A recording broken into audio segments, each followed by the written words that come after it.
Good afternoon and welcome to Your Social Now What?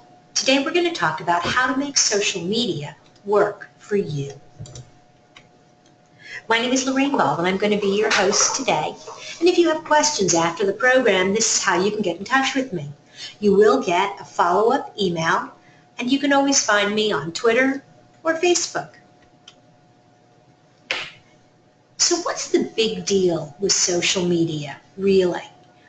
It has a lot to do with kind of the foundation of marketing. At its core, marketing is about getting results. And social media, as well as all sorts of online marketing, really make it easier to see a direct connection between your efforts and results. Now, those results may not always be a direct sale or a donation, but they can be an interim step. Maybe it's a click or a download to your website. Maybe it's prompting someone to come to your office, make a phone call, make a reservation. But all of these steps are kind of interim steps on your way to revenue for your social media activities. And so today what we're going to talk about are several different areas of social media marketing. Where to play, how to decide which platforms make the most sense for you, how to create content, a little bit about how to know if it's working, some rules of etiquette, kind of the things you should do and things you should know on the different platforms, and then a little bit about advertising on social media. Because these days, pay to play is becoming kind of the rule of thumb.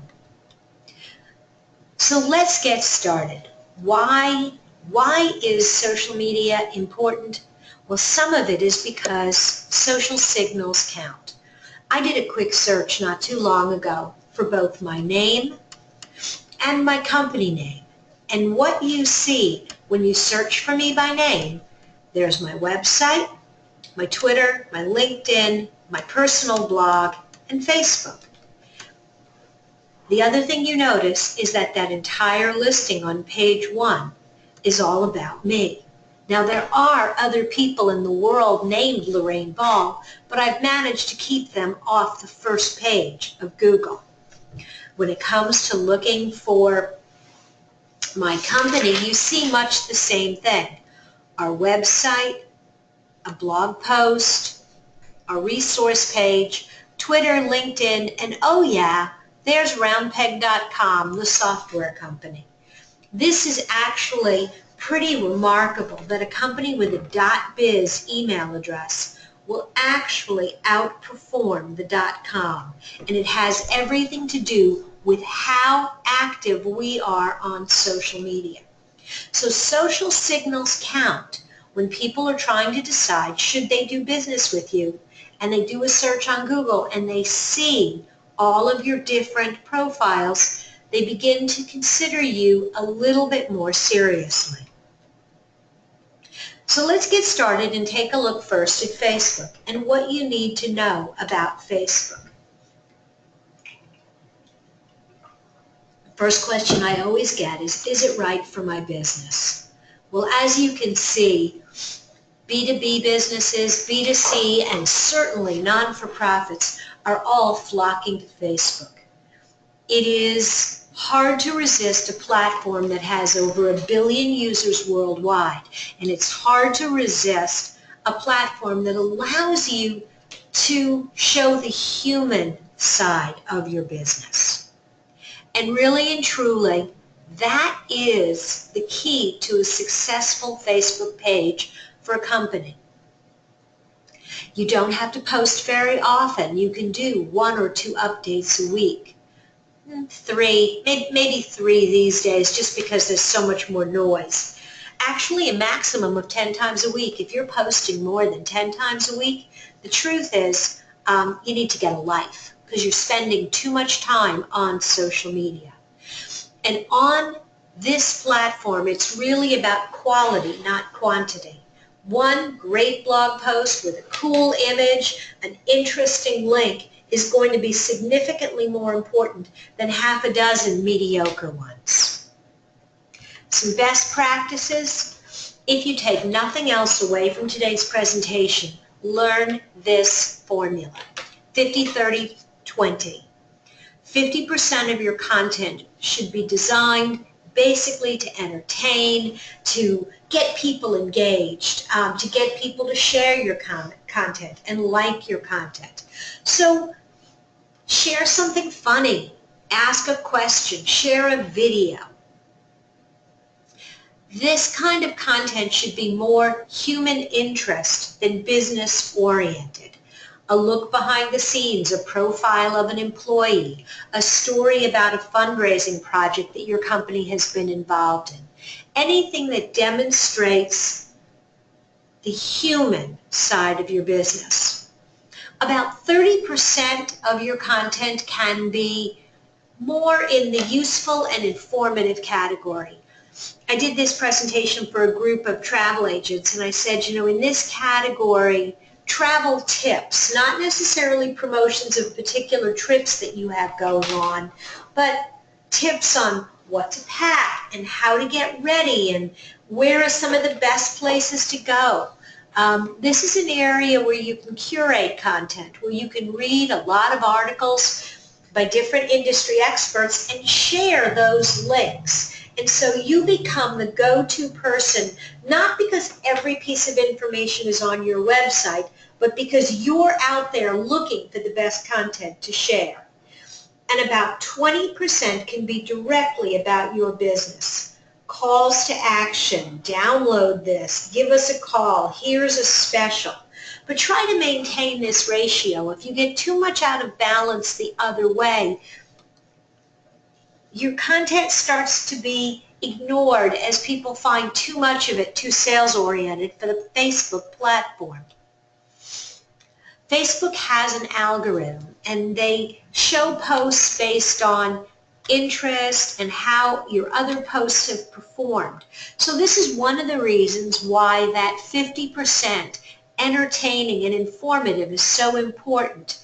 You publish that cute cat video or that silly joke, and it gets lots of interaction. Well, then Facebook is more likely to share that informative or even promotional post that comes up next in your rotation. What kind of content should be sharing on Facebook? Well, here's some good examples of both entertaining and a little bit more informative. Travel tips. Again, for a travel agent, doing something that's not specific to a particular trip that they're running, but just something that's more general information that would be of interest to travelers. Ask questions. If you can get people to interact with you and respond to you, it's going to make your feed more valuable over time.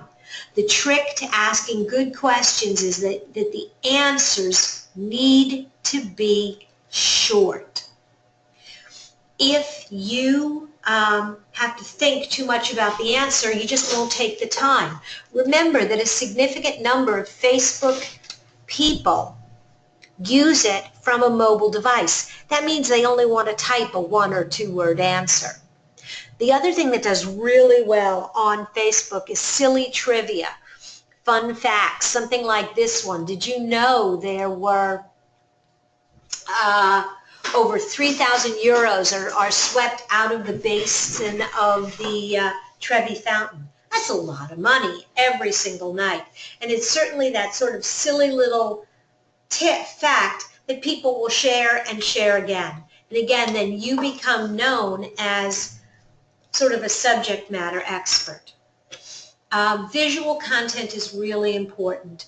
Pictures and videos. The trick with pictures, I used to say 1 or 3. Now Facebook has changed the way they arrange pictures, and you can get up to 5 images in that initial screen. I still think 1 to 3 looks better and is more likely to get people to interact.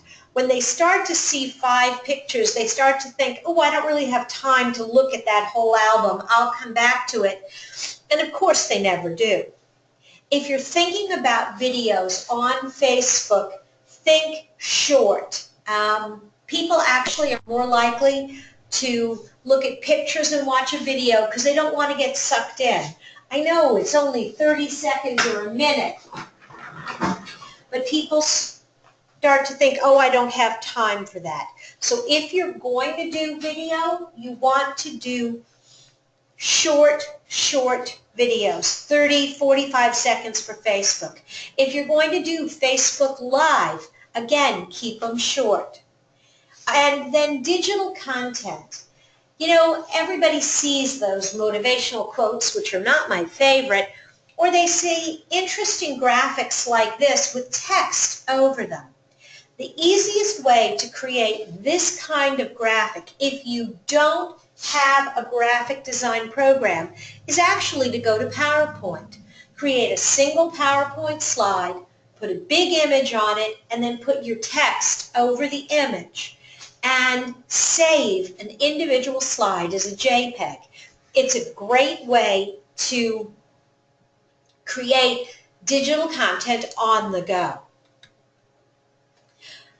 This is a nice little worksheet, and at the end of today's program, I will email you a follow-up message with a link both to a recording of today's program and a workbook.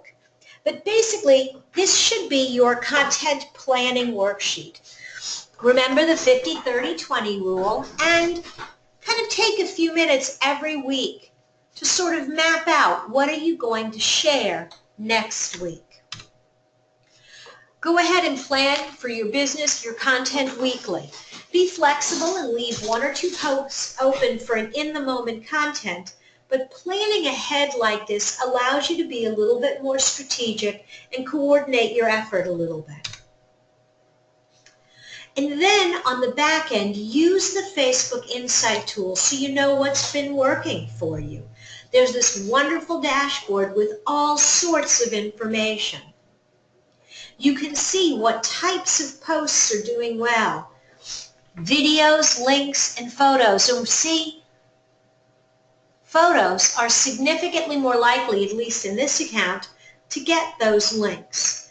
You can also see, based on the content that you've posted, which ones got shared and had more interaction in the last few days.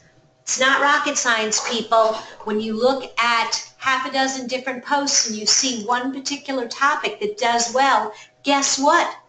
That's what you should be focusing on. Here's a little blow up so you can see that a little bit better. And again, you can see that the post clicks, the reach was actually better with the video, but more people actually took the time to dive in to the photos. Engagement metrics. It's not just what posts are people seeing, but which ones are really generating a reaction. And so here you can see which posts got more engagement, got more likes, got more clicks, and you can see when. This is really important. I'm going to back up so you can see that other chart. You see a lot of activity and then not so much, and then it bumps back up again. When you see this sort of dip in your interaction, you definitely want to get online, look at your Facebook timeline, and see what the heck happened.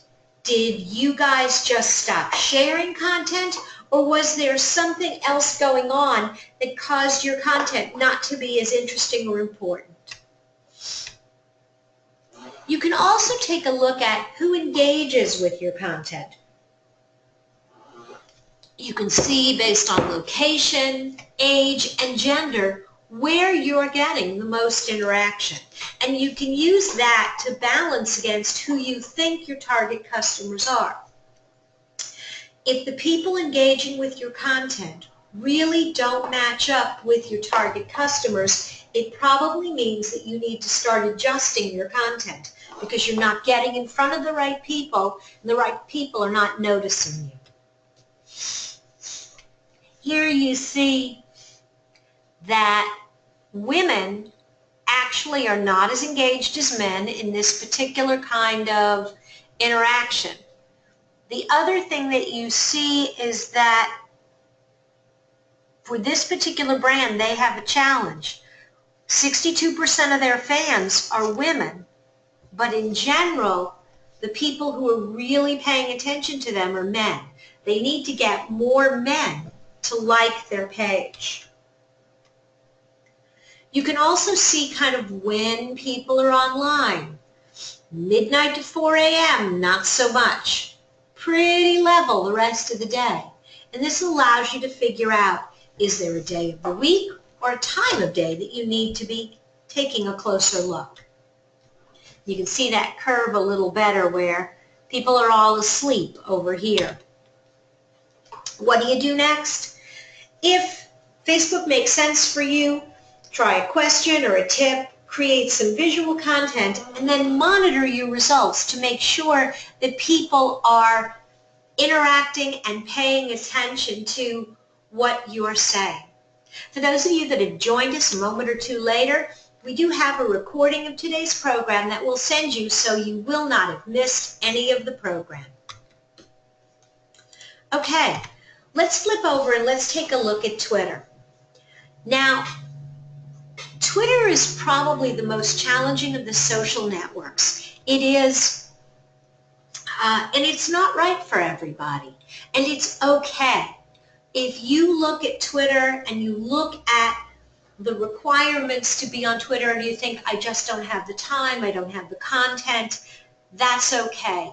No one will notice if you're not on Twitter, but they will notice if you do it badly. You'll see that there's significantly less interaction on Twitter, both B2B and B2C. The kind of businesses that we think do really well on Twitter: conferences, events, restaurants, entertainment venues, any kind of company that is about something happening in a specific time, any kind of product or service that typically creates a lot of conversation. Politicians, political campaigns, news outlets all do well on Twitter. And companies where the owner is trying to establish themselves as a subject matter expert. This is a great way to prove how much you know, and if you have a lot of content to distribute, Twitter allows you to do that. Some Twitter basics. Unlike Facebook, this is high volume, low value. You're going to pump out a steady stream of tweets. Each one is relatively unimportant because it's here and gone. You have to be prepared to tweet a minimum of 5 times a day, and the truth is there really is no maximum. When I'm at a conference or a trade show, I may put up 10 or 15 tweets in the span of 1 hour, and that's not overkill. Here, quantity is key. A lot of information on a regular basis. And a matter of fact, we've even done some experiments where we take the same tweet and share it twice during the day because there are different audiences in the morning and the afternoon. When it comes to content on Twitter, you really should be doing a mixture of creating and curating. So when you are creating content, this may be a photo that you're taking, or you may want to share a link to another resource, again, positioning yourself as a subject matter expert. More than any other platform, Twitter is driven on retweets and replies and sharing the love. If you want people to pay attention to the content that you are sharing, if you want people to retweet and share the things that you're posting, then you need to be a good Twitter citizen. You need to share the love. You need to interact with other people and demonstrate that you're a part of the community. If all you do is post updates and you never interact with anyone, it's like standing in a room and shouting and everybody basically turns their back to you and goes on with the rest of their life. So if you want people to interact with you on Twitter, you have to interact with them. Hashtags. The hashtag really originated on Twitter, and it works on Twitter because it is essentially a search function. Anytime you see a hashtag in a tweet, if you roll your cursor over and you click on it, up will come any other update that has that same hashtag. This is incredibly useful when there's some kind of hot current event, whether it was the Japan tsunami or election 2012 or now election 2016. You can see in real time anyone who's sharing content on that subject. I love using hashtags when I go to a conference because I can see what other people think is interesting at the event, and I can share information with people back at home in my office who maybe can't get to the event. Hashtags work on Twitter and they work on Instagram. As a matter of fact, more than following people, people follow hashtags. They really follow subjects on Instagram. You may see hashtags on Facebook, but they don't really work. And you can see them on LinkedIn, but they just look stupid there. How to create a hashtag? Simply put a pound sign in front of a word, and that will now be a searchable topic. Hashtag abuse, do not put 2, 3, and 4 hashtags in the same tweet.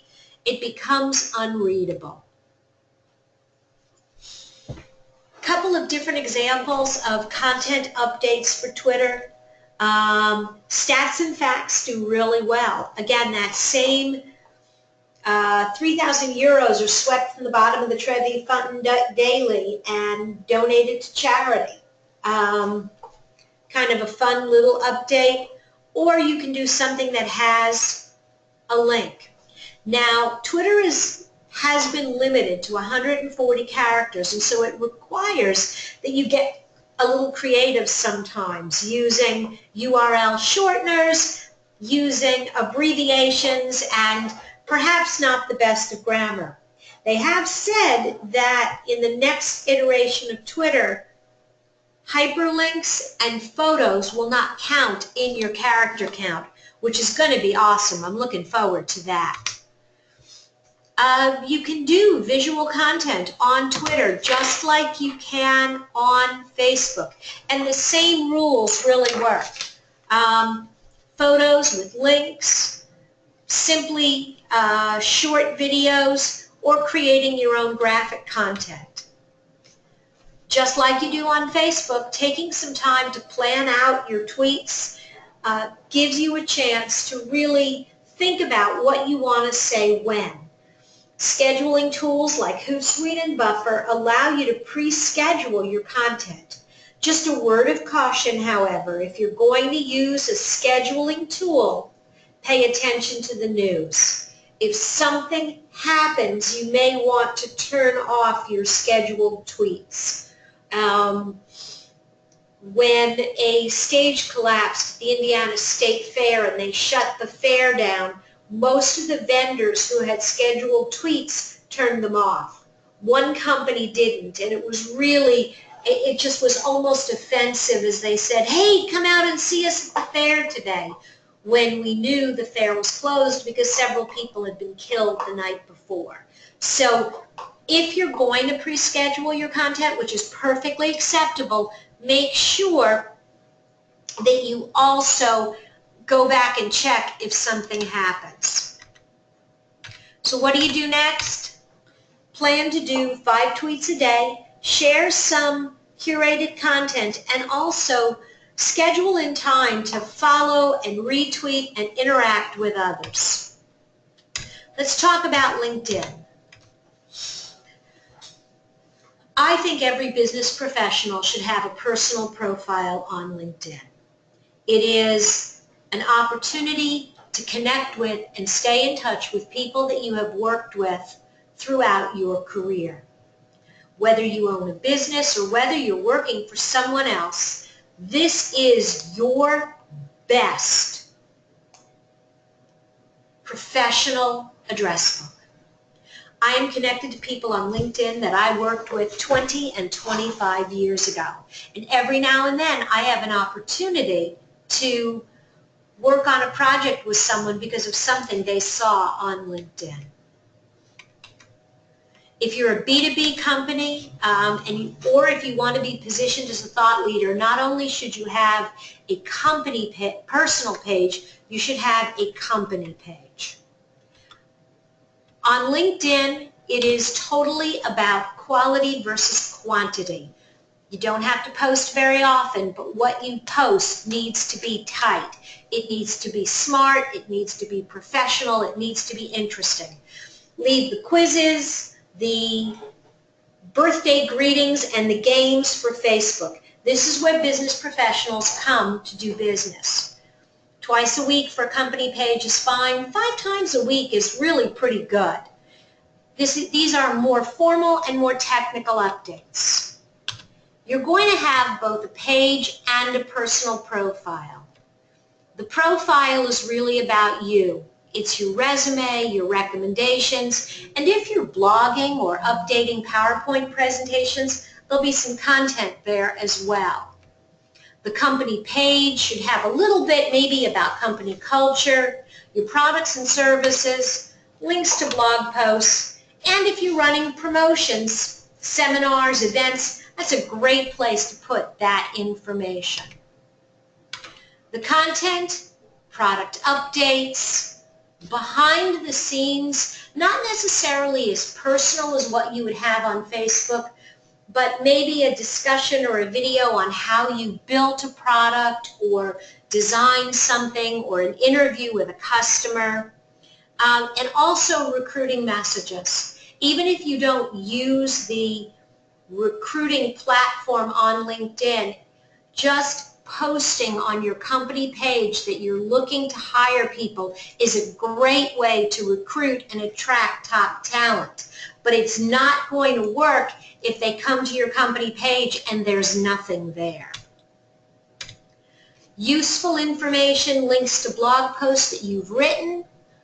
God, this is really a great platform if you're doing inbound marketing, if you're creating blog posts and downloads, checklists. Promoting these on LinkedIn usually do very well, as well as industry news. Again, if you want to be perceived as a subject matter expert, this is a great place to demonstrate your expertise. And you're going to see, again, these planning worksheets. Every social media platform taking time to step back and plan out what you want to share and when you want to share it really allows you to present a more cohesive presence on social media, giving people the sense that you really have your act together and you know what you're doing. What do you do next? Well, I want you to fill out everything on your page, your personal profiles and your company updates. And then I want you to be active and post at least 2 times a week. But for the love of God, please do not use a photograph like that. That sort of casual and fun image belongs on Facebook. It doesn't belong on LinkedIn. And then try sharing some content specifically about your industry. I'm going to buzz through G+ really quick. Although Google would like you to think that it is a social network, it isn't. This is an SEO tool. B2B, B2C, and not-for-profits all have profiles on Google+, but nobody's really talking to anybody. But what you want to do is if you're creating content and you want to have some SEO value, take a few minutes, create your profile, and then once a week, share some content. Google uses their algorithm, much like Facebook does. They have an algorithm to decide what companies they feature when people go searching for a particular product or service. if you have a robust Google Plus page, it gives Google one more way of testing and learning a little bit about what you do. What they look for is fresh content and descriptions of that content using relevant keywords. So on LinkedIn, I might share a blog post and just describe in very professional and business-like terms what the blog post is about. When I post on Google+, that same blog post, I may just tag it with 3 or 4 keywords that are searchable, that help Google classify the information. Remember that Google loves Google. So what kind of content? Honestly, the same kind of things you're putting on LinkedIn are perfect on Google+. Medium volume, high value, 3 to 10 times a week is way plenty. But the real key is no matter what you're sharing, focus on the keywords. Focus on those phrases and terms that Google is going to use to define your business. Another worksheet, all of these sheets you can find in our workbook that we'll send you after today's program. What do we do next? Create your G+ profile and then share a blog from your website. Post a video or a photo and make sure you're focusing on your keywords. Pinterest. This is really more of a niche social media platform, but if you've got a highly visual product, if you have an aspirational product, this is really an interesting place to play. If you're trying to sell products, travel is great. Food, if you've got images to share. One of the industries that does really well on Pinterest are hairstylists. They create boards featuring haircuts, and their clients actually go and browse the boards to come in with an idea of the type of haircut they want. And again, if you've got an aspirational product, anything in the wedding industry, brides create personal Pinterest boards where they pin and collect pictures of dresses and flower arrangements and all the things that they need to think about for their wedding. Pinterest is really about volume, and it is a minimum of 5. They say a maximum of 10, but there really is no maximum. The key here, though, is the quality of the image is the most important thing. Visual content is growing on every single platform, and part of it is because the platforms can handle it. We've always been visual creatures. 90% of information transmitted to the brain is visual. The internet has just finally caught up with us. Today, the servers on all of the social platforms can handle those great big images, and so they become more important. Photos tend to be liked twice as often as a straight text update, and 67% of people surveyed say that images are really important when they're selecting and purchasing a product. So what should you be sharing on Pinterest? Well, some of your Pinterest pages or boards should be about you. Photos of your product. If you've got white papers and guides, photos of that, and photos of, and videos of your people. But the other part of your pin really needs to be about just useful information. For example, we work with a company that makes beans in glass jars, and a lot of the content that we share are original recipes that we've had created for the client. But a lot of the content we share is just pinning interesting recipes that other people have created. Using those recipes as a way of bringing people to our Pinterest boards so they learn more about our product. Create your worksheet and get started. Make sure that there is a Pin It button on your website. so that if people are looking at photos on your website, they can pin those items as well. Let's switch over and talk just a little bit about kind of the do's and don't, and these really apply across the board. The first thing is your profile. Take the time, do it right, fill out the information. Fill out information about your business and your photos.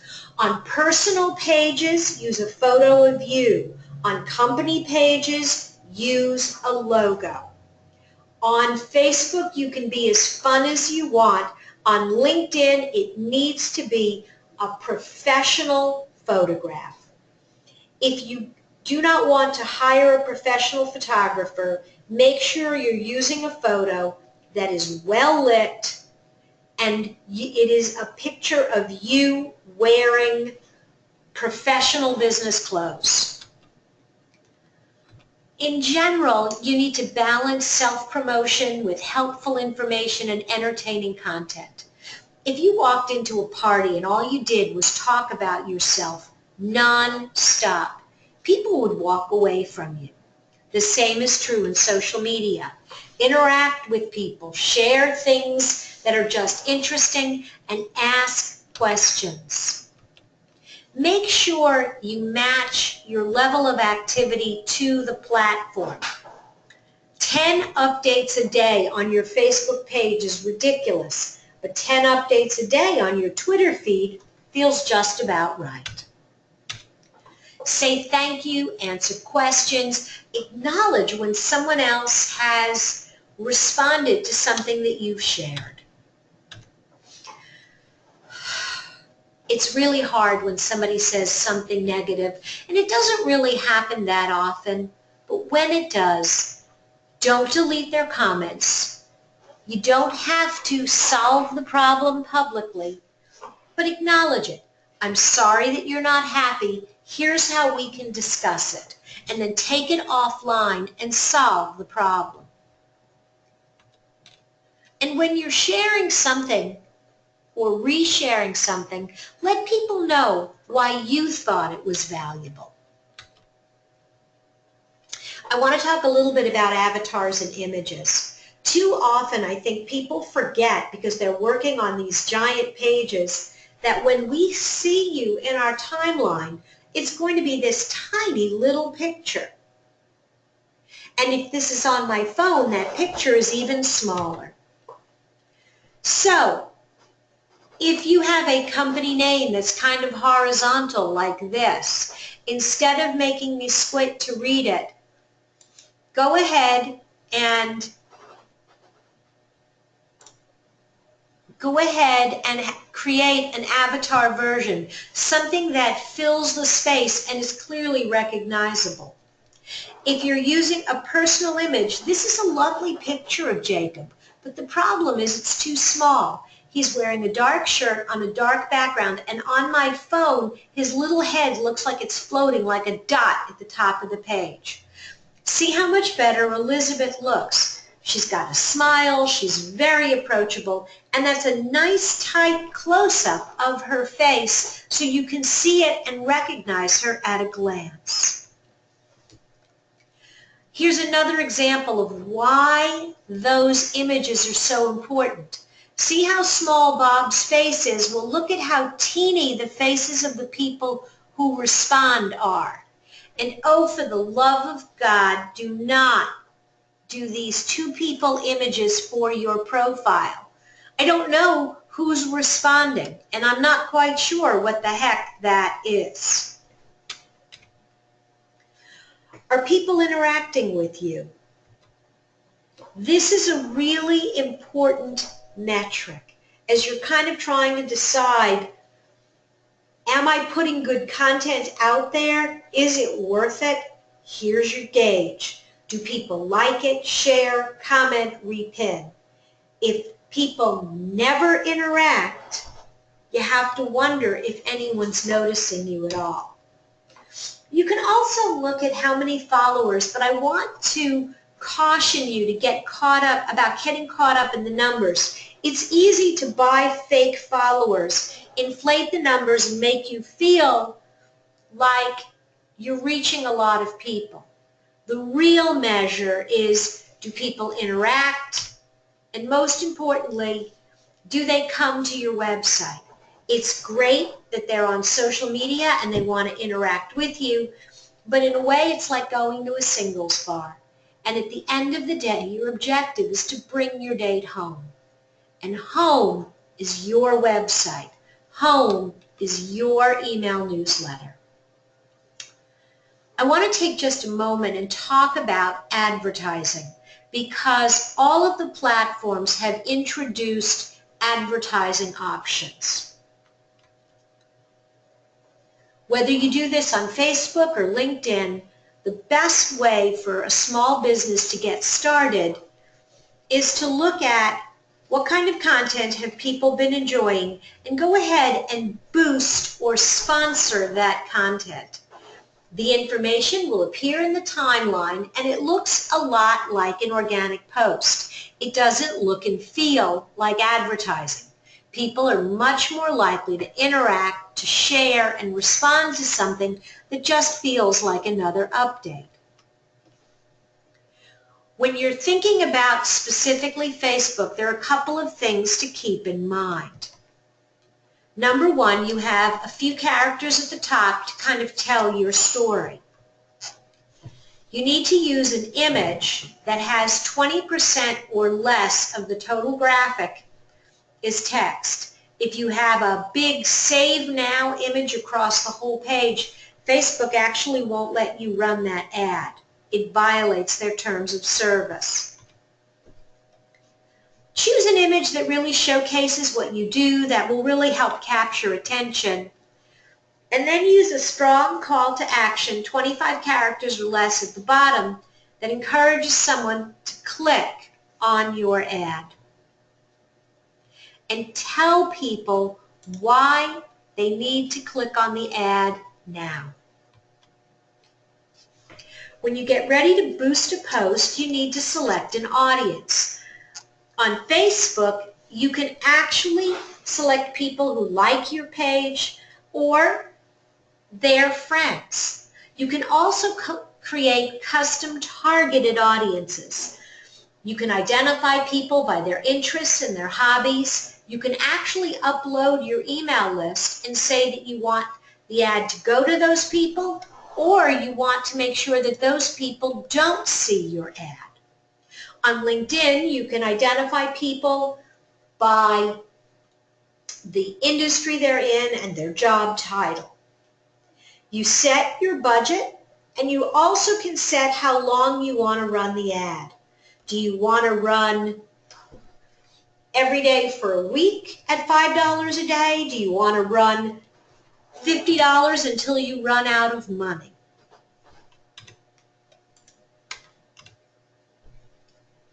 You set your budget, you decide what you want your goal to be, and LinkedIn and Facebook both will tell you how many people you're going to reach with that budget, and you can decide if you think that's enough.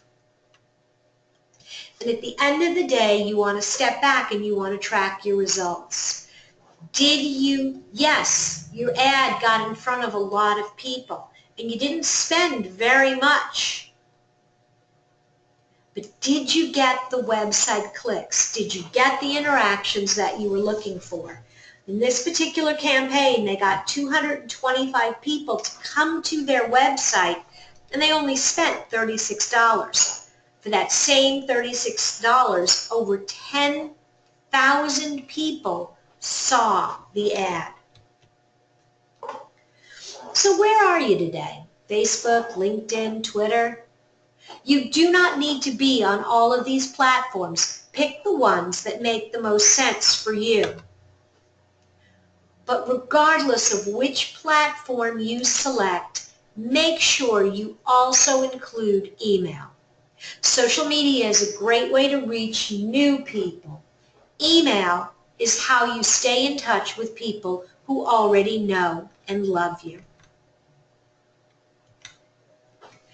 You can talk to customers, find new prospects and talk to customers The two really work hand in hand, and it's a virtuous cycle as people go back and forth from your email to your website to your social media platforms. So go do it. After today's program, we'll send you a workbook. Choose the networks that are right for you. Use the worksheets inside the book to help you generate some content ideas. Try some of the next steps we've suggested for each network. Keep track of your audience engagement. Pay attention to what people like and when they're more likely to interact with you. Experiment a little bit with pay-to-play social media advertising, and don't forget email. So that's the program. If you have questions, I'm going to go ahead and unmute everybody. So if any of you have questions, now's a great time to ask them. And if not, I'm going to go ahead and end the program. If you